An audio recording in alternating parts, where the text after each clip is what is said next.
Agora sim, gravando a aula, né? Hoje, 27 de junho de 2023, aula de letras da Federal do Sul e Sudeste do Pará.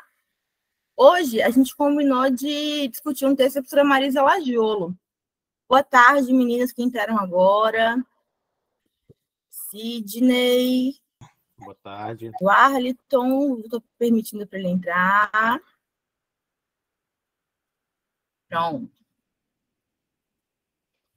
Boa tarde, Arliton. E eu queria saber primeiro um feedback. Quem conseguiu ler, o que achou? Vocês estão conseguindo fazer o caderno de campo que eu falei para vocês, registrando as citações? Ainda mais se vocês estão com uma carga grande de artigos para escrever, é uma alternativa, uma coisa que otimiza o trabalho. O que vocês acham? Me contem.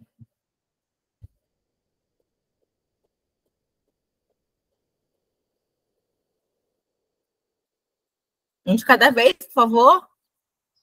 Professora, eu consegui ler o livro todinho, graças a Deus, e eu estou fazendo, sim, o caderno de campo, tá? Eu fiz várias citações aqui, peguei vários trechos que achei importante, e é um N de questões que a gente pode ser levantada, né, a partir desses textos que a gente selecionou aqui, né, dela.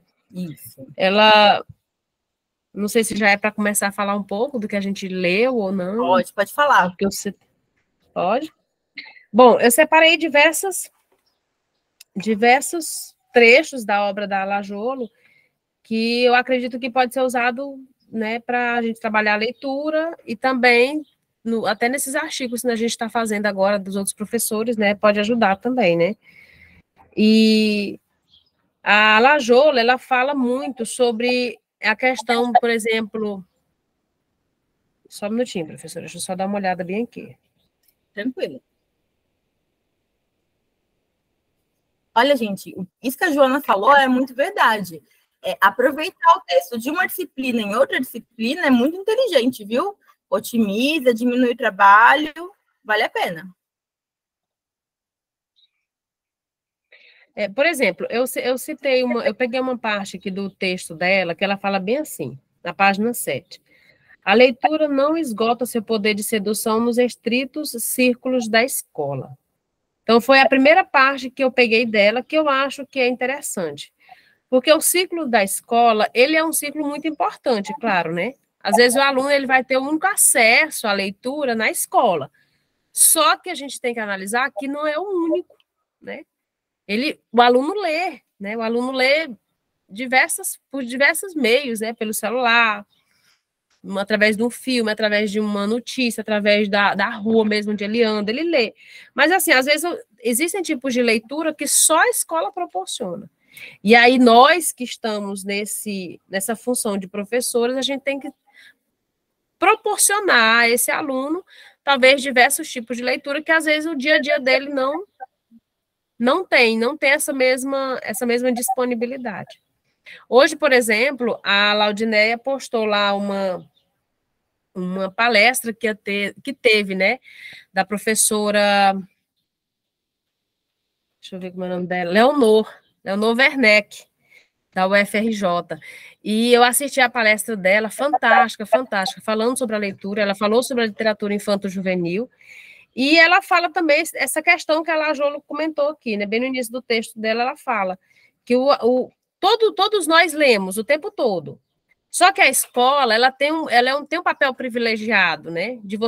Do professor poder proporcionar ao aluno aquilo que às vezes ele não tem acesso. E essa parte aqui eu achei interessante. E outras, tem N partes aqui também que dá para a gente discutir bastante. Sobre o professor, sobre o papel do professor, como mediador dessa leitura, sobre a questão da criança, o conceito de criança que muda com o tempo. O que é a criança hoje? O que é o jovem hoje? Como selecionar uma literatura, se é para jovem, se é para criança? A professora, por exemplo, Leonor, ela falou sobre isso também. Ela falou os critérios que a gente utiliza para selecionar, por exemplo, livro de infanto-juvenil. Quais são os critérios que a gente utiliza? Eu até marquei aqui, que ela falou vários critérios. E eu achei interessante, porque às vezes a gente vai selecionar um livro para uma turma e a gente não pensa nesses critérios que ela levantou aqui. Por exemplo, eu vou até citar uns aqui, ó. A linguagem. Qual é a linguagem utilizada nos textos? É uma linguagem acessível ou não? Qual é a pertinência do tema? Ela falou isso daí na aula de hoje. Então, às vezes, a gente pensa um tema, por exemplo, sobre morte. Ela deu um exemplo de alguns textos infanto-juvenil que tem a temática morte. E, às vezes, a gente priva o aluno de ler esses textos. Ela até citou aqui uns exemplos. E a gente acha assim, meu aluno não pode ter acesso a esse tipo de informação, esse tipo de texto, esse tipo de tema, porque, às vezes, o aluno não está preparado para isso. E, às vezes, a gente está julgando, né? E, então, a gente observa a pertinência do tema. A qualidade do texto literário. Não são só os cânones que a gente precisa apresentar, mas a gente tem que começar a analisar a questão do texto. O texto literário, existem aqueles textos que são fantásticos, maravilhosos, mas que o professor pega aquele texto lá, aquele conto, aquele livro, sei lá, e acaba fazendo um trabalho que não ficou bacana na sala de aula. E existe também o contrário, professores, por exemplo, que pegam textos que não têm uma qualidade alta, né, literário, mas ele consegue desenvolver um trabalho também dentro da sala de aula. Então, tem que fazer o equilíbrio aí. Outro critério que ela colocou foi a importância da obra para a formação do leitor crítico. Porque a intenção do professor, ele precisa ser um leitor crítico e ele precisa também ajudar o aluno a ser um leitor crítico. E para isso, para ele ter esse leitor crítico, ele tem que disponibilizar diversos textos. Não apenas como se diz, os indicados pelos livros didáticos, pelos PCNs, não, mas também pode ser pela escolha do aluno com orientação do professor. Também tem isso. E observar também a questão da ilustração e o projeto gráfico editorial. Às vezes o livro é muito pomposo, lindo, maravilhoso, mas a gente tem que saber ponderar. Às vezes o livro tem pouca ilustração, mas também tem uma carga literária muito grande, que você pode fazer essa indicação. E aí, são os critérios que ela levantou, que eu achei interessantes para a formação do cidadão, que também casa com a ideia da Lajolo, quando ela fala sobre a ideia de criança, né? O que é a criança? Eu não me lembro a data que ela comentou, mas ela falou assim, que teve um tempo que as pessoas consideravam criança aquelas pessoas que os não adultos. Não é adulto, é criança. E hoje? Como que é hoje? A criança é o não adulto? Porque hoje, se a gente for analisar, os nossos alunos, eles sabem de coisas, principalmente da tecnologia, às vezes mais do que nós. Então, a gente tem que estar atualizado, saber ponderar isso daí, saber levar o aluno a ter um interesse pelo livro, pela literatura, de uma forma que você também tem que analisar. E eu achei também interessante essa parte da Leonor, dela ter comentado sobre isso, porque isso leva a gente a pensar nos nossos planos de aula. Por exemplo, quando a gente recebe tudo pronto, você vai lá, por exemplo, no Brasil Escola, no IF Escola, você consegue um plano de aula perfeito, unido, maravilhoso. Você não tem tempo para planejar, você não tem tempo para buscar atividade, nada, você vai lá e pega aquela coisa pronta. Você não consegue desenvolver do mesmo jeito quando você elabora. Quando você busca o texto, que você questiona o texto, que você analisa o texto pensando no teu aluno, pensando naquele público que você vai levar, naquele leitor, naquele cidadão que você quer que se forme, é diferente. Então, quando ela falou desses critérios, eu pensei muito nisso. Até fiz uma pergunta lá na aula, mas ela foram tantas perguntas que foram feitas a ela, que dessa ela não respondeu. Mas eu achei interessante, porque quando o professor ele elabora o teu plano de aula, que ele observa, principalmente essa questão de seleção de livros, de textos para os alunos, é fundamental. Excelente, Joana, você levantou pontos importantes. Antes de comentá-lo, meninos, vocês levantaram a mão. Gilmar, depois a Sidney. Certo. Assim, só aproveitando a fala da Joana, professora, e aqui na página 18, a Marisa ela levanta uma questão, que é a questão da formação necessária para o professor de língua materna, né? Eu também consegui acompanhar aqui um pouco da palestra da professora Werneck hoje, estava aplicando prova, e aí depois vim e peguei o final da palestra. E aí teve também esse questionamento, né, do público, da questão da formação, que muitas vezes a gente sai né, da faculdade, da graduação, e parece que a gente sai meio desnorteado, né? A gente vai para lá pensando que você vem, sabe, ensinar gramática, né? Vai saber de todas as regras da língua formal, que você vem com uma receita pronta de como fazer bons leitores e por aí vai, né? E a gente sai com algumas lacunas, né? Tem alguns professores que acabam, sei lá, motivando a gente para esse lado da pesquisa, né? De buscar alternativas, porque também a formação ela é individual, né? E aí a Marisa toca nesse ponto, né? A Joana também já falou que ela fala aqui da questão da concepção de criança, né? Porque a gente tem um público e esse público ele é diverso, ele é múltiplo, né? Eu vou cá, faço uma seleção de literaturas que eu acredito que vai ser o gosto daquela galerinha, daquela faixa etária, daquela série, e às vezes tem um ali que não vai ser contemplado, né? E às vezes ele pode não ser alcançado, dependendo do nível de participação, da coragem de dizer que não está tudo ok para ele, né? Eu percebi um pouco isso aqui no trecho da Marisa que eu consegui ler. Eu não consegui fechar a leitura toda e também falhei em não conseguir fazer o caderno de campo, né? Eu vou retomar essa atividade, tá? Vou pôr em prática. Tudo bem, Gilmar, sei que você fez o melhor que você conseguiu, mas a ideia do caderno de campo é organizar as leituras, né? Porque vocês estão lendo muita coisa. Aí vai chegar na hora de escrever, você, onde é que foi que eu li aquilo? Vai dar certinho essa situação, você não vai lembrar mais. Mas tá tudo bem. E o texto da Marisa você continua no decorrer do trabalho, não tem problema não, como você viu. Já comente o que você falou, Sidney. Olá, boa tarde. Eu achei interessante o texto da Marisa, porque justamente é um que eu vou trabalhar na minha dissertação, né? Eu vou trabalhar sobre a questão da literatura de resistência, né? E aí eu percebi que tem muita relação com o que eu vou trabalhar. E uma das coisas que eu vi no último capítulo, assim, nos últimos capítulos, que ela fala da questão do narrador, né? Esse poder que o narrador tem. E ela compara a questão da leitura dos livros clássicos, né? Eu acho interessante. E ela coloca o Sítio do Pica-Pau Amarelo, né?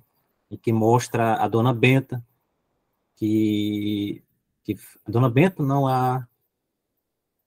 a senhora lá que conta a história. Dona Benta, a avó que conta as histórias, a maioria. Isso. E aí ela mostra, né, porque eu nunca fui fã do Sítio do Pica-Pau Amarelo, né, na minha infância eu não consegui, né, e vendo, assim, como ela conta, assim, como ela expõe o sítio, eu fiquei, gente, por que eu não percebi isso na minha infância, né, que a Dona Benta conta a história para as crianças, um clássico que é o Dom Quixote, né, que é um clássico universal, de forma simplificada, né, que a Emília, eles estão num grupo à noite, né, e ela vai contar a história, e a Emília fala, mas nós não estamos entendendo, ela percebe nos interlocutores, né, que eles não estão entendendo nada no que ela está falando. E ela fala assim, vou contar a história, né, do ponto de vista para que vocês entendam. E a Emília e todos eles comentam, agora sim, agora a gente vai prestar atenção e tal. Acho bem interessante, né? E eu fico assim, gente, por que eu não li o Sítio do Pica-Pau Amarelo quando eu era criança? Fiquei pensando, eu ia entender todos esses clássicos, né? E aí, achei bem interessante quando ela expõe essa questão, que o livro, né, e o clássico, dependendo de quem conta a história, torna-se interessante para o aluno, né? Porque muitas vezes o próprio professor, ele não tem o hábito de ler, né? E isso prejudica toda uma geração, né? Porque ele tem o poder ali na mão de transformar os seus alunos em bons leitores, e muitas vezes ele deixa isso escapar, né? Que muitos de nós tivemos bons professores que incentivaram a gente a ler, enquanto que teve também muitos que, sinceramente, não teve esse incentivo na leitura, né? Por exemplo, quando eu era criança, eu ia para uma biblioteca, eu gostava muito de ler livro infantil, aí a bibliotecária falava assim para mim, você já leu esse livro? Tipo assim, duvidando que eu tinha terminado, né? Eu falei assim, sim, mas ela tinha preguiça de anotar, né? E ela fala, não, você não leu esse livro, volte para casa e vai ler esse livro, você não terminou ainda. E eu voltava frustrado, né? Então, assim, tudo depende, né, do meio para que você possa transmitir à criança. E a Marisa, ela toca nesse ponto, eu achei bem interessante, né?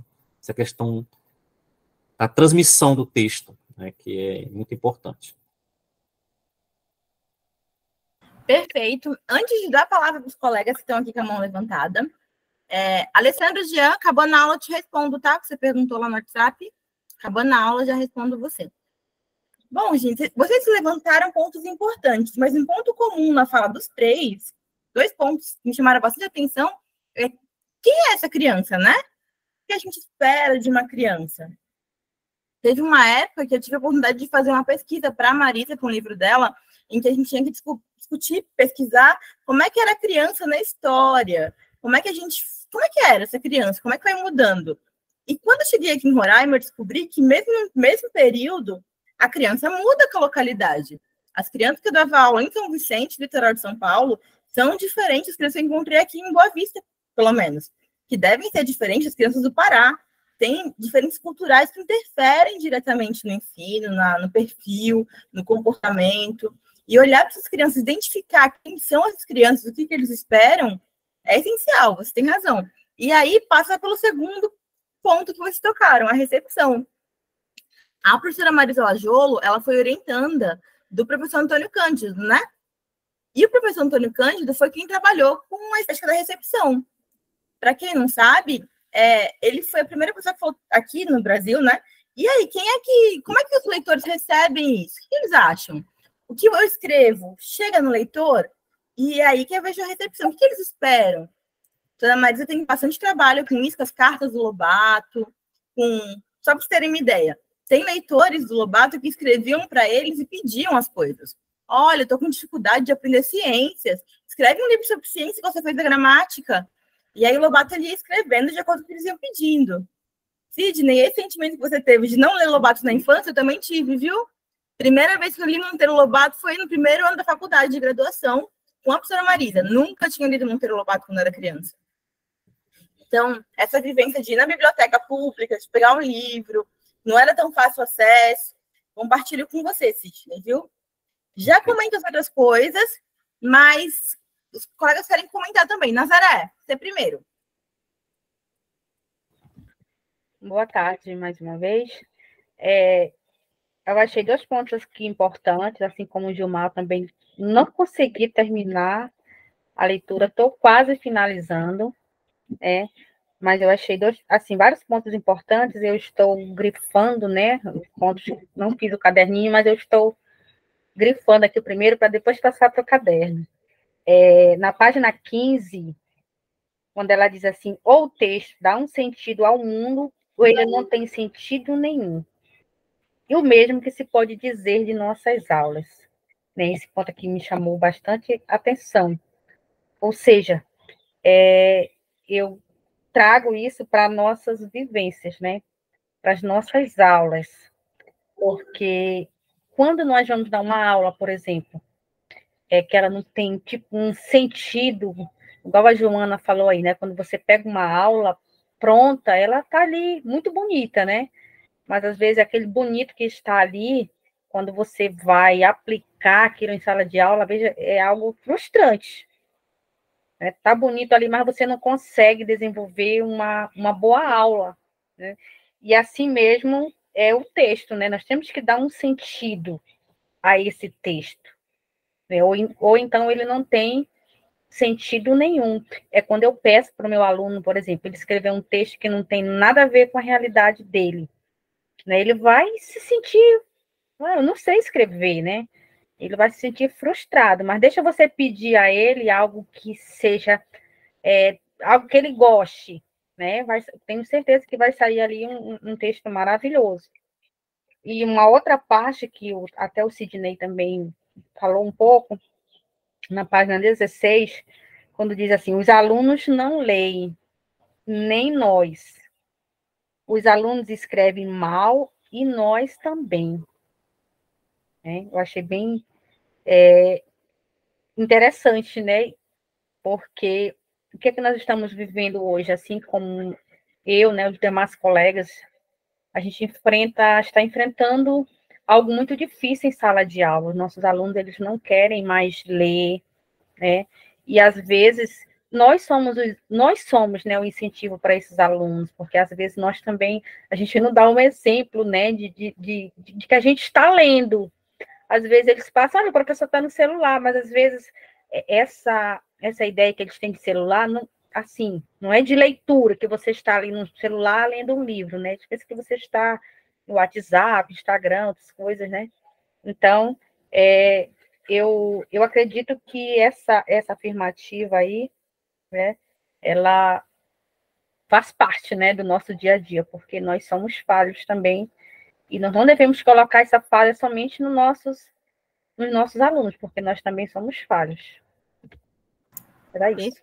Perfeito, Nazaré. E você tem razão. O exemplo é bastante, né? Se o professor ele lê, o aluno vai ver. Eu tenho uma filha de 3 anos, né, a Milena. E aqui em Boa Vista, a gente só tem duas livrarias, uma em cada shopping. E o número de títulos é muito pequeno. E faz uns anos, meu marido me deu um Kindle. E esse Kindle aqui é o que me salva para ler aqui. Então, minha filha de 3 anos, ela acha que se chama livro. Que é isso, mamãe? Dá para ver? Eu falava, filha, é um tablet que a mamãe tem, que só funciona como livro. Aí, quando ela vê o Kindle, ela fala, é o livro da mamãe, não é? Então, para ela, isso aqui é um livro, tanto quanto isso aqui. Então, é curioso. Se ela me vê lendo o livro, é mais fácil ela pegar os livros para ler também, com certeza. Isso que você falou do repertório, Nazaré, é muito importante. É muito importante a gente pensar em 2 aspectos, assim. Eu não posso fugir do que o aluno sabe, mas eu não posso ficar só onde ele sabe. Então, eu não posso dar uma coisa aleatória para ele. Eu não posso jogar um casmurro no colo dele de graça, assim. Ele não vai gostar. Eu jogo lá memória de milícia sem nenhuma mediação, sem nenhum preparo, sem nada. Semestre passado, a professora Simone teve me orientando, eu não lembro o nome dela agora, mas ela fez uma dissertação lindíssima, assim, com Monteiro Lobato, não, Machado de Assis. E que ela fez uma preparação, para as letras mesmo, uma preparação para chegar no Dom Casmurro. Ela passou por quadrinhos, ela passou por blog, passou por rede social, fez todo um percurso para dar repertório para os alunos dela chegarem no Machado de Assis, sabe? Então, isso que você falou faz muito sentido, Nazaré. Eu não posso trabalhar uma coisa do nada com meus alunos, que eles não tenham noção de como trabalhar. Mas eu posso, a partir do que eles sabem, do que eles conhecem, da realidade deles, mostrar outras experiências, outros repertórios. Perfeito, é isso mesmo. Isabel. Professora. Eu não cheguei a ler tudo também, mas marquei alguma coisa que eu ia falar. A Nazaré falou, a Jana falou um pouquinho, mas lá na página 17, né, logo no início, quando fala assim, a importância da literatura infanto-juvenil como disciplina a ser incluída no currículo de formação do professor, é parte da questão da formação do professor de língua materna, pois o problema da literatura infanto-juvenil, já que é um problema, talvez seja a mera representação contemporânea de uma crise muito maior e muito mais antiga. Faz tempo que não se sabe qual é a formação necessária ao professor de língua materna, porque também não se tem claro a função da escola no que se refere à competência linguística que o aluno deve dominar ao abandonar os bancos da escola, né, os bancos escolares. E junto a isso aí, eu destaquei lá, quando diz assim, circulam com sucesso crenças como a de que o professor não deve corrigir o texto dos alunos, que ele deve deixar o aluno escrever como fala, que a escola deve respeitar o dialeto do aluno, que a redação não deve ter nota e outras similares afirmações e negações. Então, isso, às vezes, o que acontece? Eu acredito que é assim, um mal-entendido, né? Que trabalha assim, o texto e se esquece de estar trabalhando a questão desse conceito, né? Da gramática dentro de um contexto. E aí, quando você trabalha realmente dentro de um contexto, não desperta esse interesse do aluno, né? E aí o aluno, ele segue com esses erros. E a escola acredita que está fazendo um bom trabalho, né? Trabalhando produção de texto já é o suficiente. E não é, né? Eu acredito que nós devemos trabalhar a produção de texto e dentro do texto, dentro de um contexto, nós trabalharmos também essa questão da linguagem, né? A questão linguística, que muitas vezes fica para trás, né? E o aluno, ele vai passando de ano, chega lá no ensino médio, até na universidade, e com esses erros, né, gramaticais. E depois, quando falou lá, outro trecho, né, que me chamou a atenção, que eu também não fiz, porque eu não escrevi no meu caderninho lá, só separei aqui, foi o conceito lá de criança e jovem, né? Que isso muda de acordo com o tempo, né? Não é assim, como é que diz, algo estático, né? Parado. Ele muda de acordo com a nossa realidade, de acordo que o tempo vai passando, esses conceitos também eles vão mudando. Então, foi mais ou menos isso, né, que eu tentei, tem mais coisa, mas eu não organizei direitinho assim, e aí foi mais ou menos isso. Perfeito, Isabel. Muito bem. É verdade, essa formação de professora é uma coisa complicada, mas você tem razão, não para nunca a formação, né? Nossa formação está continuada o tempo todo. Então, por melhor que tenha sido o seu curso que você fez na graduação, por melhor que tenha sido a pós, por melhor que seja a formação do Prof. Letras aqui para vocês não vão parar, gente, de aprender, de buscar, de procurar outras coisas. Um exemplo, ó, eu fiz graduação, bacharelado e licenciatura no Mackenzie. Considero uma excelente formação. Meu mestrado foi na USP. Meu doutorado foi no Mackenzie também. Cheguei aqui em Roraima, outro contexto, alunos diferentes, 80%, agora 90% dos meus alunos são indígenas. E eu aprendi muita coisa, mas, gente, como eu estou estudando, viu? Por quê? Porque faltou esse pedaço da minha formação.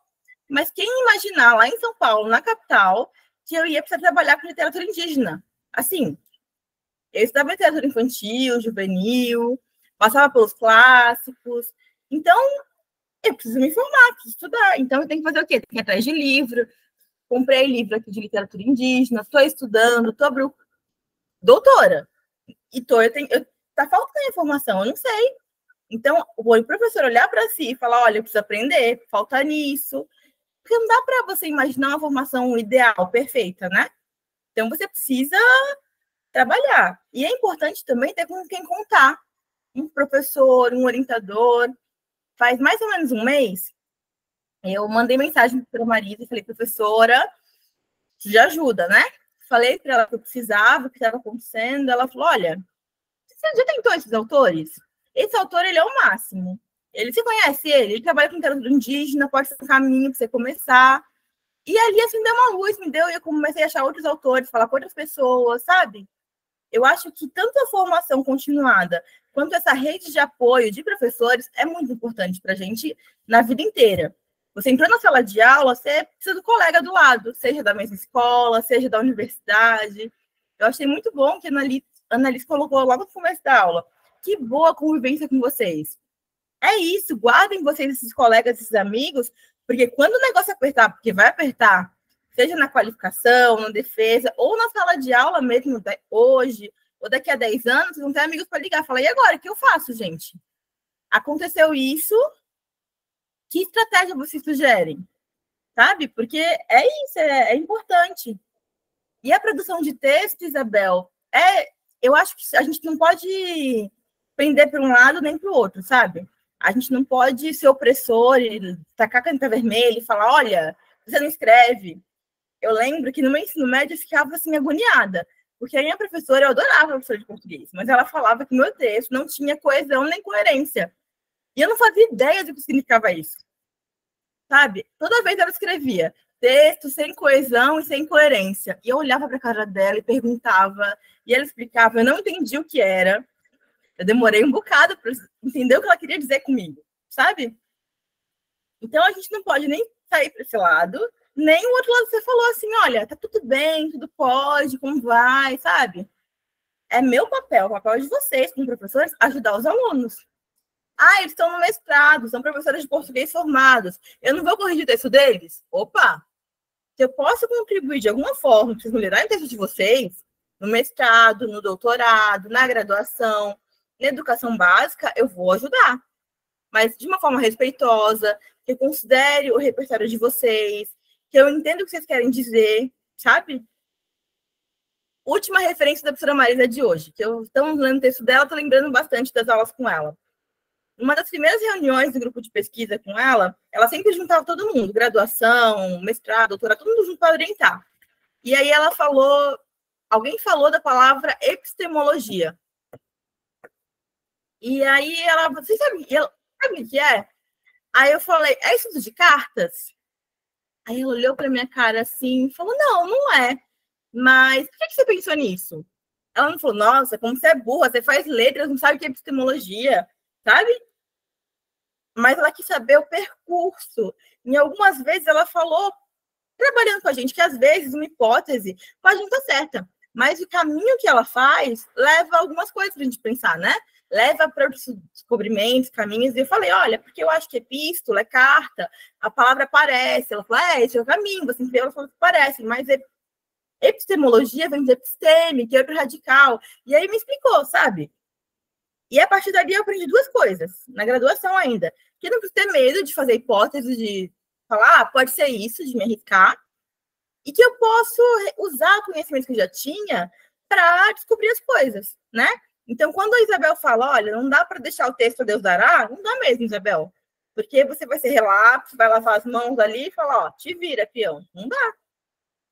Não dá para eu pegar meus alunos de educação do campo, indígenas, que falam um pouco português, algum deles, e falar, olha, pode ir. Não, gente, bora sentar para aprender. A gente está estudando português, como é que a gente faz? Ah, é diferente, o estilo é diferente, mas você tem que aprender a norma. É minha obrigação. Se eu não faço isso, eu estou tirando o direito dele de aprender. Eu sou paga para isso, né? Para ensinar, é minha profissão. Então, perfeito, Isabel. Joana, você tinha levantado a mão e você abaixou. Você quer falar? Desistiu? Era isso que a Isabel comentou agora, professora, sobre a questão da formação dos professores, né? E aí a professora também comentou hoje na aula, a professora Leonor, ela falou sobre isso também. Ela falou que a gente precisa ser constante pesquisador. Teve uma professora que fez uma pergunta para ela sobre isso. O que a gente aprende na faculdade é muito distante do que nós vemos na sala de aula. Só que a gente vem terminar nossa faculdade dentro da sala de aula, né? Aliás, a gente nem termina a faculdade, ela é constante. Então, a gente precisa continuar estudando, continuar pesquisando, continuar lendo, ser leitor, isso é fundamental, não ficar na mesmice do livro didático, de um material que já foi passado de ano para ano, não, mas continuar pesquisando, continuar buscando outras fontes, outros meios. Eu gostei dessa estratégia dessa menina aí que fez a dissertação da Simone, eu não a li, mas pelo contexto aí que a senhora comentou, é interessante, porque se ela colocasse logo de imediato Machado de Assis para uma turma, para alunos que nunca leu Machado de Assis, poderia levar um choque, poderia ter uma rejeição muito grande, sendo que é um livro fantástico. Então, descobrir caminhos para se chegar ao que a gente pretende, né, que é que ele leia o texto, de fato, de Machado de Assis, é fundamental. E isso a gente tem que fazer em qualquer aula, né? Quando a Nazaré também comentou aquela parte que fala sobre o professor, né? Bem aqui. Deixa eu ver aqui. Tá. Sobre o sentido que nós temos que dar nas nossas aulas, né? Ela falou, a Marisa Lajolo diz assim, na página 15. Ou o texto dá um sentido ao mundo, ou ele não tem sentido nenhum. Então, aí já remete ao texto. O leitor. Claro que o leitor precisa fazer a parte dele, saber ler as entrelinhas, né? Quando o leitor é um leitor crítico, ele vai conseguir acionar os conhecimentos prévios dele. A partir dos conhecimentos prévios, com a leitura, ele vai enriquecer mais, ele vai aprender mais. Isso é fundamental e acaba tendo sentido, né? E sentidos. A gente não pode colocar o sentido só no singular, pode ir para o plural, porque, igual a professora comentou, né? Epistemologia tem a ver com cartas, professor. Então, foi o sentido que ela acionou ali naquele momento, pelo conhecimento de mundo que ela tem, que ela tinha, né? Aí a professora Lajolo, com a sabedoria que ela teve, né, acabou identificando esse sentido. E eu acho que a gente precisa fazer isso, né? Acabar identificando esse sentido junto com o aluno, não ignorando o que eles já sabem, né? E o mesmo a gente tem que dizer das nossas aulas, porque quando a gente termina nossas aulas, por exemplo, 6 aulas batidas de manhã, 6 aulas de tarde, que você não, sabe, parece que não teve um rendimento, não teve alguma coisa assim, um retorno, a gente fica frustrado. E eu percebo assim, que quando eu pego um plano de aula pronto, ou então que uma colega fez um plano de aula que eu não participei, que eu não ajudei a criar, que eu não pensei nas questões, que eu não pensei no meu público, eu fico perdida desse jeito aí. Minha aula não tem sentido, fica uma coisa assim no vazio, uma coisa que deixou a desejar.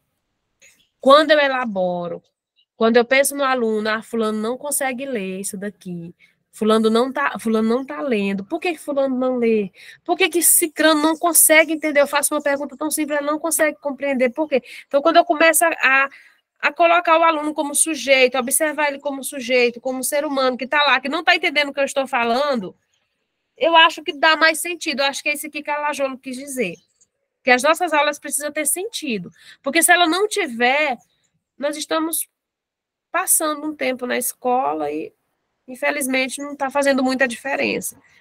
E o Prof. Letras está dando essa oportunidade para a gente poder ter essas outras leituras, continuar lendo, continuar entendendo, continuar, sei lá, pegando experiências. Eu aprendo muito com vocês nessas aulas. Infelizmente, nossas aulas com a professora Raquel não é presencial, mas se fosse, a professora ia ver o tanto que seria fantástico. Tem alunos aí, esses aí, que são meus colegas, são fantásticos, a gente aprende tanta coisa com eles. E eu acho que é isso, a gente que tem que continuar lendo, se formando sempre, eu acho que é isso. Joana, seria ótimo se eu estivesse com vocês pessoalmente, mas a perspectiva de no próximo ano, tudo certo, eu passar aí pelo Pará. Então, temos planos, projetos, diárias esperando aí. Eu fiz a citação errada, gente, dei o nome, contei o milagre, mas troquei o santo. O trabalho não foi do orientando da Simone, foi orientando da Maia, do Prof. Letras do Mato Grosso do Sul. Estou colocando aqui o nome do trabalho e o nome da menina que fez aqui no chat. Eu fiz participei de algumas bancas no mesmo período do Prof. Letras, do Mato Grosso do Sul e daqui do Pará, eu confundi. Quem fez esse trabalho fantástico foi Catiúcia, o Menino e o Bruxo. E foi ela que trabalhou com Machado de Assis. Que foi, Joana? Da Catiúcia? Não, esse livro é fantástico! Jesus amado! Ela fez um trabalho bem bonito. Tá aí o nome do santo correto. A orientadora é a professora Maia Prado, minha colega do Prof. Letras lá do Mato Grosso do Sul também. E gente, tem que ter sentido, tem que ter diálogo. Tem que ter diálogo, a palavra é isso. Você tem que chegar no leitor, chegar no aluno, ter um retorno. Isabel, você quer comentar alguma coisa? Você levantou a mão ou você não abaixou?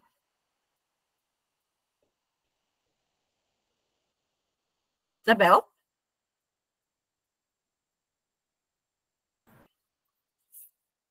Vocês trouxeram também, gente, aqui, a Joana comentou também, o Gilmar também, sobre a questão da disponibilização do material, do livro. Quer falar, Isabel? Não, professora, porque não gostou a mão. Tem problema. Falaram tanto da biblioteca quanto do livro como objeto, né? Uma coisa que, às vezes, a gente, professor, não está acostumado a pensar, um livro como objeto de venda mesmo.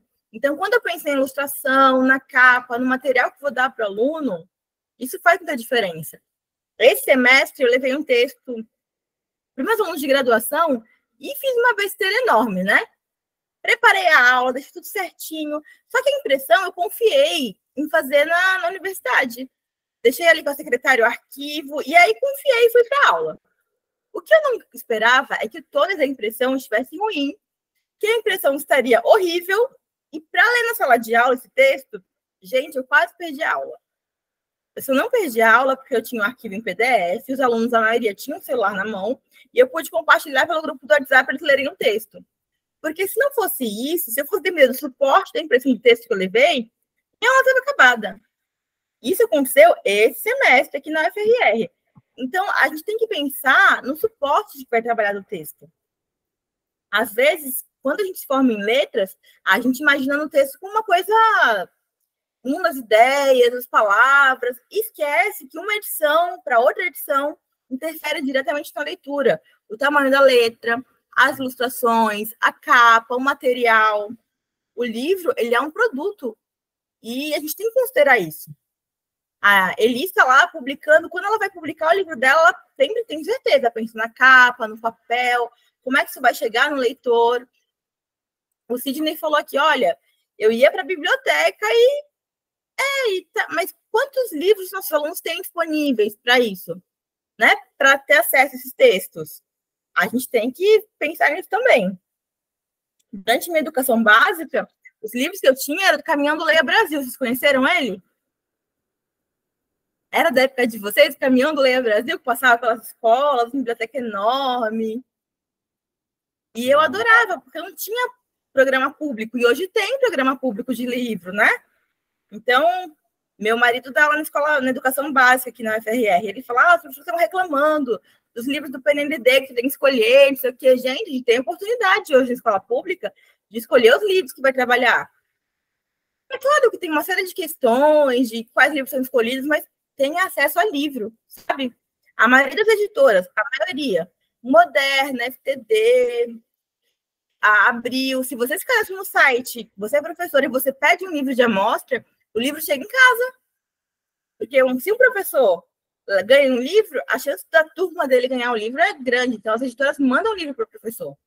Então, a gente tem que se armar disso. É claro, o texto está ali online, no celular, mas, às vezes, o impresso, o suporte interfere, facilita, não tem outras coisas, mensagem chegando, pode facilitar. Pode falar, Sidney. Sobre essa questão aí da escolha do livro, este ano vai ser disponibilizado para nós escolhermos livros literários, né, para aluno de primeiro ao quinto ano. Aí diz que é para a gente escolher até agosto, né? E eles dividiram em 4 etapas. A primeira etapa são o livro didático, que é chamado de objeto 1. A segunda etapa, o objeto 2, que são os livros de exercício, né, para ajudar os alunos. O objeto 3 são os livros literários, que vai vir para os alunos. E o objeto 4 são a questão dos livros teóricos para os professores e a coordenação pedagógica. Então, achei bem interessante essa questão aí. E quanto mais a gente pensar nisso, Sidney, melhor. Assim que eu passei no concurso na Prefeitura de São Paulo, lá em 2010, na época eles tinham um programa de um cartãozinho que dava desconto em livraria. O meu cartãozinho tinha, acho que 40%, 50% de desconto em todos os livros, de qualquer assunto. Eu quero saber sobre teologia, culinária, basquete, sabe? A gente tinha desconto de, não lembro se era 40% ou se era 50% em cima do livro, em qualquer livraria da cidade. Então, é uma política pública que incentiva o professor a ter acesso ao livro, a ler o que ele quiser. Então, se eu tenho pensando, que livros precisam de teoria para estudar para os alunos, isso é perfeito. A gente tem que pensar nisso e, às vezes, não ficar, né? Eu tenho mais uma coisa para fazer, mais um trabalho, tem os diários para fechar, final do bimestre. Eu sei, gente, tem prova para corrigir, diário para fechar, coordenação pedagógica, reunião com o pai mal criado, tudo isso. Mas é uma coisa importante a escolha dos livros. Não dá para meu colega escolhe, sabe? É uma coisa boa mesmo. E outra coisa, a maioria dos nossos alunos só tem acesso ao livro, esse livro público, né, que vem do governo. A maioria não tem acesso a uma biblioteca, a uma livraria, né? Infelizmente, a realidade do Brasil é essa. A maioria só tem acesso ao livro didático e às vezes, um livro literário que vem, né, do governo federal. Infelizmente, essa é a realidade brasileira. É isso, é isso. O plantão pedagógico, né, Jefté? E, oh, meu Deus. E aqui no extremo norte, pior, porque o número de livrarias é muito menor. Se eu falar de livrarias em São Paulo... E, assim, não é só extremo norte, não. Eu morava na capital de São Paulo, tinha muita livraria. No litoral onde eu nasci, São Vicente, que dá o quê? 70 quilômetros, não tinha uma livraria, gente, na cidade. 70 quilômetros da capital de São Paulo, não tinha uma livraria. Tinha uma livraria na cidade do lado, no shopping, mas como assim? O Brasil é muito desigual. Então, a oportunidade que eles têm é essa, é do programa do governo, mas, de novo, o que a Joana comentou um pouquinho, é nossa responsabilidade garantir isso ao aluno. Possibilidades de leitura.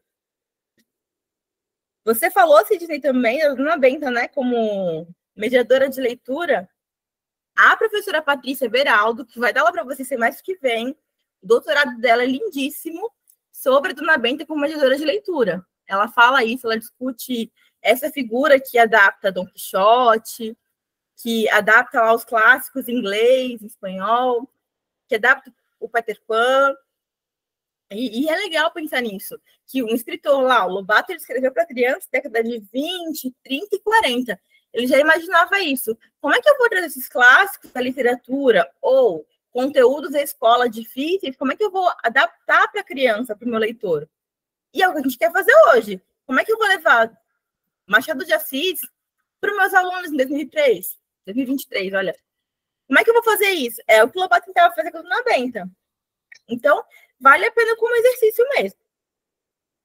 Oi, Jefter, pode falar. Oi, professora, boa tarde. Eu queria compartilhar com meus colegas aí que essa semana foram distribuídos, né, os catálogos de livros, né, para a gente fazer a escolha dos livros didáticos de língua portuguesa para o próximo ano, de 2024. E muito me preocupou, professora, porque os livros estão vindo bem fininho, né? Deixa eu ligar a minha câmera aqui. Bem fininho, assim, eu li de duas editoras lá, Moderna e uma outra, e sabe, professora, conteúdos que em outras edições eram bem extensos, assim, tá vindo uma ou duas páginas, né? Material paradidático não veio nada, só a questão dos exemplares do livro didático. E eu percebi, assim, que houve um retrocesso também em relação ao livro que a gente está utilizando, né? Muita gramática mesmo, muita classe de palavra, sabe, um conteúdo extenso com uma ou duas páginas, bem resumido mesmo, bem resumido, e a questão do livro paradidático, nada. Então, muito me preocupa como será esse ano letivo de 2024 com esse material que está sendo ofertado para a gente, né? Jefter, é preocupante mesmo. Eu acho que a gente está num momento de transição, de política de governo, de tudo. E eu vou trazer para falar com vocês ainda, vou confirmar com ela, a professora Bruna Brito. Ela foi editora da FTD por mais de 10 anos, e no último curso de extensão que eu dei, ela fez uma fala nesse sentido, explicando o PNLD, como mudou os critérios, como nos últimos 2 PNLDs eram outras profissões que avaliavam. Então, por exemplo, ela criticou bastante que tinha professor de educação física analisando livro de literatura, sabe? Então, teve umas coisas bem discrepantes, assim, foi complicado a gente ver isso. Está tendo uma transição de governo agora, do último governo para esse. Então, são 2 projetos de governo completamente diferentes, né? Na educação, a gente percebe isso. Então, enquanto tiver essa transição, a gente vai ver tudo isso. Mas eu vou trazer a professora Bruna para explicar para vocês como é que funciona essa parte editorial, porque tem editais para escrever esses livros, e as editoras escrevem, GFT, segundo o edital do governo, sabe? Igual a gente faz quando quer concorrer a alguma coisa, uma bolsa, tá lá, no edital tem tais critérios, tem que ter hipótese, justificativa, objetivo, você faz como? Um projetinho de acordo com o que quer, né? Ou a professora Edmara e a Rosimar deram lá a disciplina para vocês, deram os itens que ela quer, que você vai fazer? Escrever de acordo com aquilo para passar na disciplina. Assim também são as editoras. Sai o edital do governo e, de acordo com o edital que o governo espera, elas escrevem. Então, os últimos editais foram muito mais técnicos nesse sentido de gramática. Era esse plano de governo que tinha o último governo. O governo que entrou agora tem outras propostas. Então, é natural que isso mude nos próximos anos, com auxílios. Por exemplo, aqui na universidade, na UFRR, tem chegado propostas de auxílio, de de incentivo para grupo de pesquisa, que não tinha, uma série de educação do campo, chegou uma verba específica para educação do campo. Então, assim, a gente vai... Professor é professor na escola pública, independente do governante, do prefeito, do governador, a gente passa por todos eles, né? E vai fazendo o melhor que pode no governo que está, independente da posição política também de cada um. A gente vai dando o nosso melhor em onde vai, mas que interfere muito, interfere. Pode falar, Sidney. Sobre a preocupação do nosso colega Jeff, sobre a questão da espessura do livro, as editoras estão explicando que vai chegar para o professor, na escolha, apenas 25% do livro, que o restante o professor vai ter que conferir no site, e quando vier para os alunos, vai vir o livro completo, né? Vai vir aquele livro do mestre, do professor completo, e do aluno. Agora, eu não sei por que eles estão com essa proposta, né? Da gente olhar apenas 25% do livro. Eu não sei o que vem por aí. Talvez eles estejam mudando os editais do governo, a gente não sabe o que está por trás, né? Eu vou agendar com a professora Bruna, que está acompanhando esses editais, o doutorado dela é nisso, esses editais dependendo dele, agendar, ver se eu consigo entre agora janeiro e agosto para conversar com a gente sobre o material didático.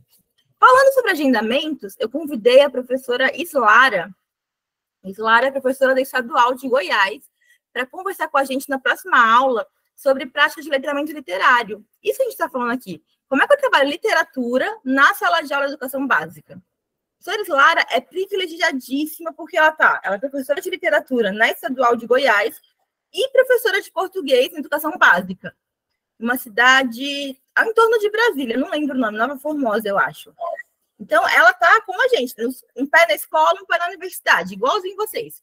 Então, a gente vai poder conversar, trocar ideias. Ela vai falar sobre letramento literário na próxima sexta-feira, tá bom?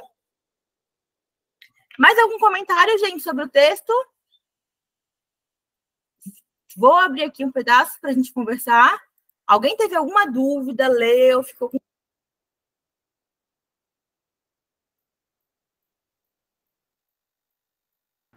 O que a professora Marisa estava falando aqui, que não... Alguém fez de alguma coisa?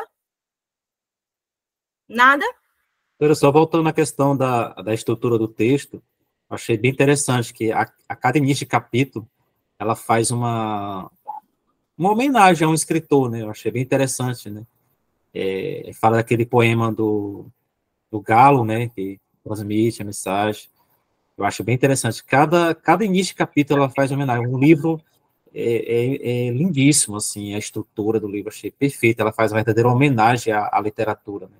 Acho perfeito o livro. Inclusive, eu até fiz o pedido, porque achei tão interessante, né? Achei perfeito, uma boa dica que você deu. É o repertório de leitura dela, né, Sidney? A professora Marisa, assim como vocês, assim como eu, deu muita aula em educação básica, aula em cursinho, sabe? Trabalhou bastante na sala de aula e foi fundando o repertório dela. E vocês também. Eu acho que isso é uma coisa que eu estava pensando antes da aula para falar com vocês e você me lembrou. No processo de escrita do projeto de vocês, da dissertação, lembrem-se que, apesar de todos os textos que dá para vocês, vocês têm muito repertório de leitura, de vivência, de sala de aula. Então, não se acanhem em colocar um texto da colega de classe, de vocês como epígrafe, de colocar um poeta local da cidade, sabe? Levem muito do repertório que vocês têm para o texto de vocês. O trabalho do Jefter vai ser o do Jefter, não vai ser de ninguém. A história de vida dele, onde ele nasceu, o que ele leu, a família. Isso vai estar no seu trabalho, sabe? Essas experiências. Então, se apropriem disso. Eu acho que a academia tem uma armadilha, se eu posso dizer assim, do que o outro é sempre bom. O texto da professora, sabe? Mas não, nesse trabalho, nessa escrita acadêmica, é o de vocês. É claro, vocês podem usar um texto que eu passei da professora Marisa Lajolo, podem. Mas como o Sidney recebe esse texto, é diferente de como o Alessandro, de como a Annalise, sabe? De como a Nazaré. Cada um vai pegar o texto, juntar com a sua experiência de vida, com o seu repertório e usar de uma outra forma. Então, se apropriem muito disso. Esse texto da professora Marisa foi de 94 e é um texto muito bonito, que ela já escreveu outros livros depois. Um texto que ganhou o prêmio Jabuti, né? Que, para quem não sabe, é o similar ao Oscar da literatura brasileira. Então, ela é uma pesquisadora que trabalha muito com a leitura há muito tempo. Mas aí eu estou disposta a ir, voltar. Se eu não me engano, em 2008 ou 2009, a senhora Marisa foi convidada para ser secretária de Educação de Atibaia. Atibaia é uma cidade pequenininha no interior de São Paulo. É a cidade do Morango. E a professora Marisa tem um sítio lá. E aí, teve segundo o que ela contou, uma questão política, tinha, sei lá, o governo e a oposição, não entravam em acordo quem seria secretária de Educação, e ela era um nome neutro, tinha um sítio, uma propriedade no lugar, sugeriram o nome dela. E nesse processo, eu era orientanda dela de graduação. E ela fez uma proposta com redação. Vamos ver o que os alunos estão escrevendo. Pegou a redação das escolas todas, digitalizou todas as redações, tabulamos para analisar, sabe? Ela ficou 1 ano e pouco só como secretária de Educação. Ela deixou o cargo. Mas o que eu quero falar para vocês ela podia falar, eu sou, sei lá, livre docente em literatura. Eu sei que faz com literatura, mas não. O que esses alunos sabem? O que eles querem? Vamos ver as redações. O que precisa melhorar? Então, a gente tem a humildade de ouvir o aluno mesmo, como vocês estão falando aqui. Eu sou doutora, eu sei que deu para vocês. Como vocês estão recebendo, não interessa. É assim? Não, não é assim. Se minha aula não chega até vocês, se não faz o menor sentido, não adianta. Como é que eu posso servir vocês? Como é que eu posso ajudar o texto do Ronildo a ficar um texto melhor? Como é que eu posso colaborar com o Gilmar no processo dele de escrita da tese, da dissertação? Entende? A gente está para servir o aluno, para auxiliá-lo, independente do nível da fase, educação infantil, superior, pós. O foco não sou eu, o foco são vocês. E não dá para tirar isso de... Acho que vai guardar isso na cabeça. Porque vocês vão virar mestres logo, daqui a pouco alguns vão ser doutores, sabe? E, gente, é muito fácil jogar luz em cima da gente. É muito fácil. Então, lembrem que a luz não é para mim, é para os alunos. Eles são a parte mais importante. Vocês são a parte mais importante da aula, não sou eu. Dúvidas, gente, perguntas, comentários. Vou encerrar a aula. Nossa, professora, eu quero falar. Pois eu falo demais. Assim, professora, eu só tenho... Eu acho que eu vou falar por todos nós, gente. Só é agradecer mesmo, professora, porque a senhora é fantástica. Assim, a senhora transmite assim, uma segurança para a gente, porque, não é, Gilmar?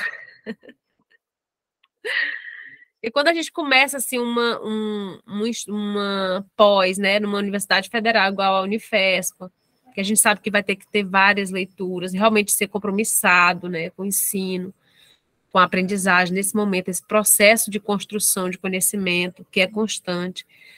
Assim, a gente fica com medo, eu sinto medo, talvez os meus colegas também tenham passado por isso. E ter, assim, uma professora que traz essa segurança para a gente, uma professora, assim, que nos ajuda, que consegue pegar na nossa mão e dizer assim, olha, eu estou aqui para te ajudar, vamos lá, você consegue, vamos, entender, desse jeito mesmo. E a gente só tem que agradecer, professora, não tem palavras para dizer, é só agradecer mesmo, e que Deus abençoe a vida da senhora sempre. Graças a Deus, eu não escutei a tosse da senhora. E obrigada mesmo, tá? Ô, gente, eu que agradeço o carinho. E vou contar um segredo para vocês. Sabe como minha tosse passou? Dormindo. Eu tomei tudo, antialérgico, anti-inflamatório, tudo, não passou. Meu aniversário, eu falei, eu quero de presente de aniversário dormir. Falei pro meu marido, pega as crianças, faça o que você quiser. Eu dormi. Acordei 11 da manhã e acabou a tosse. Simples assim. Então... Era falta de descanso. Era cansaço, Annalise. Era muito trabalho acumulado. Eu precisava dormir. Professora, vou fazer só um comentáriozinho bem simples, uma coisa que me chamou a atenção na sala de aula. Eu até escrevi algumas coisas para falar, mas numa outra oportunidade eu falo. Eu estou trabalhando na sala de aula com os poemas da Cecília Meirelles. E aí, eu na conversa com os alunos, eu perguntei para que público vocês acham que foi escrito esse poema? E um aluno meu disse assim, para todo mundo, professora. Eu achei... Aí isso me levou a uma reflexão sobre isso, porque essa questão de dividir, de categorizar a literatura é mais uma questão mais didática, né? E o aluno vai para todo mundo, qualquer pessoa pode ler e gostar desse poema. Só esse comentáriozinho. Em outra oportunidade eu falo. Eu achei interessante a posição do aluno. Porque ele recebeu a mediação do texto, né, Annalise? Ele se sentiu seguro para ler aquele texto. E é verdade, todo mundo pode ler o texto. Um texto que eu gosto muito, que eu sugeri que as meninas, que a Joana, com a Ednete, que são meus orientandas, lessem, e fica de dica para vocês, não vou trabalhar ele em aula, mas é o Direito à Literatura, acho que vocês já conhecem, do professor Antônio Cândido, vou compartilhar no grupo também. É um texto que fala isso, Annalise, de como a literatura é também um direito. A gente tem direito a comer, a beber, a ter segurança, mas a ter outras experiências, né? Eu anotei aqui, acabei de falar, a literatura é um campo que te permite experimentar outras coisas. Um de vocês falou de texto sobre morte. O professor não quer trabalhar texto sobre morte. Mas, de repente, aquele é o espaço que o aluno vai ter de experimentar a morte, de ter essa experiência antes que aconteça de verdade, sabe? Porque ele vai passar por isso na vida dele em algum momento. De repente, pensando, vivenciando isso num texto, ele consiga assimilar essa forma primeiro. Sabe aquela história tipo da psicóloga que fala, é importante criança ter um cachorrinho, para ver o cachorrinho doente, ver o cachorrinho morrer, para quando poder ter aquele luto, vivenciar aquilo, para quando ter acontecido na família dela saber viver isso, é a mesma coisa. A literatura, ela dá essa oportunidade, sabe? Eu estou aqui em Boa Vista, mas com um livro eu posso chegar na Alemanha, na França, em Angola, no Timor-Leste, experimentar isso, ver possibilidades de vida, de vivência. E aí, deixo aí um outro convite para vocês. É um convite que a professora Marisa fez para mim e eu estendo para vocês. Façam um diário de campo, além do caderno de campo de citação. Como é que é, como é que é a parte do Prof. Letras hoje? Como é que é, Jeff Ter? Está aí no Amapá, dando aula, fazendo mestrado no Pará, sabe? Escreva isso. A gente sabe pouca coisa. Ela falou, Raquel, escreve como essa experiência aí em Roraima, dando aula para os alunos. A gente aqui no Sudeste sabe quase nada de vocês. De como é que é esses alunos, como é que é essa escrita. Daqui a 10 anos, a 20 anos, quando forem fazer uma pesquisa, como é que era ser professor em 2023? A gente não pesquisa hoje Lobato, pega os diários dele. Daqui a pouco, não está pensando na Liz, a Nazaré, a Isabel, o Ronildo, sabe? Registrem, gente. É importante. Até para vocês passarem para os alunos de vocês depois. Bora lá, Ronildo. Estava com sua falta. Você não falou nada a aula toda. Boa noite para vocês. Só ouvindo vocês. Hoje eu não estou muito bem, não. Um amigo meu faleceu pela manhã. E aqui está todo mundo de luto hoje aqui em Tupiranga. Era da educação. Eu sinto muito. Mas assim, ouvindo os meninos conversando, eu lembrei da minha experiência essas 2 semanas atrás, em sala de aula, trabalhando crônica. E depois de todo o processo, foi a parte da produção. Saiu cada crônica interessante. Até minha crônica, até sobre mim. Saiu crônica. E assim, eu percebi muita dificuldade dos povos indígenas. Até que eu já tinha falado que na minha turma de ensino médio eu tenho quase 17 alunos. Eles penam, porque assim, é a segunda língua deles, né? Então já complica muito para eles. Já falar já é complicado. E escrever uma crônica numa língua que realmente não é deles. Mas assim, aí eu conversando com eles, porque assim, olha, fale sobre a realidade de vocês, a realidade da aldeia, a realidade de uma pesca ou na tiragem do açaí. E assim, com muita luta, saiu poucas palavras, né? Poucas escritas, mas assim, foi um grande proveito. E outra curiosidade também do ensino dos meninos primeiro ano é a utilização do chat GPT. Que isso? A inteligência artificial que eles estão usando para poder montar os textos deles. Sai muito interessante os textos, entendeu? Aí ele pega, dá os comandos para a inteligência artificial e ela cria o texto. Aí um aluno meu, eu falei assim, isso aqui tem cara de chat GPT. Ele fica assim, pessoa não espalha não. Olha só, Ronildo, compartilha com a gente isso, porque olha, essa é novidade para mim também. Pois é, então assim, os meninos já estão, eles não escreve por si só, mas são muito inteligentes para procurar artifícios para poder escrever. Então, é uma dica para os nossos colegas professores. Cuidado com o chat GPT, porque vai parecer que é original do aluno. E a gente sabe, a nossa realidade, que muitos não têm ainda aquela maestria de escrever um texto tão bem elaborado como uma inteligência faz, né? Então, assim, na minha experiência dessas 2 semanas, foi o que eu achei interessante. Essa parte dos indígenas e os meninos utilizando essa ferramenta. E para o futuro tem que avisar que, dependendo do contexto, ela não cabe essa ferramenta, né? Então, era isso. Meninos, obrigado a todos aí pela atenção.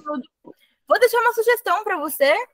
Tem um livro que eu encomendei, não chegou em casa ainda, Daniel Munduruku, chama Crônicas Indígenas. De repente, pode aproximar mais os alunos, não sei. Eu não li o livro, eu pesquisando literatura indígena, né, de alguma forma, cheguei nele, vou colocar eu estou olhando aqui, pegar o nome certinho para vocês, cadê? Bom, eu mando no grupo. Crônicas Indígenas para rir e refletir na escola. Eu fiz pedido pela universidade desse livro, não chegou ainda, mas pode ser uma possibilidade, né, desses alunos indígenas conhecerem crônicas também, mas por um autor indígena, pode aproximá-los de alguma forma. É Daniel Munduruku, Ronildo. Vou pôr aqui. Eu vou gostar. Porque a crônica é um gênero diferente, né, que nem que não tem acesso mais. Antes a gente via nos jornais. Hoje está um pouco mais distante da gente. Eu queria copiar essa imagem. Eu vou tentar colocar no grupo para vocês. E fica como sugestão. Gente, a aula está ótima. Muito, muito obrigada por tudo, de verdade. Vocês não sabem como me animam. É bom dar aula para vocês. A turma de vocês é ótima. Se Deus preparar, vou dar um dia aula para vocês ao vivo, pessoalmente. Mas, se não, a aula já está excelente também. Muito obrigada, gente. Sexta-feira, teremos participação da professora Islara, vai compartilhar a experiência dela aqui com a gente. Vou agendar com a professora Bruna Brito também, para falar de livros. E a gente segue, tá? O que precisarem, podem mandar pelo WhatsApp. Assim que possível, eu respondo. Alessandra, eu vou dar uma olhadinha na sua mensagem lá agora, tá bom?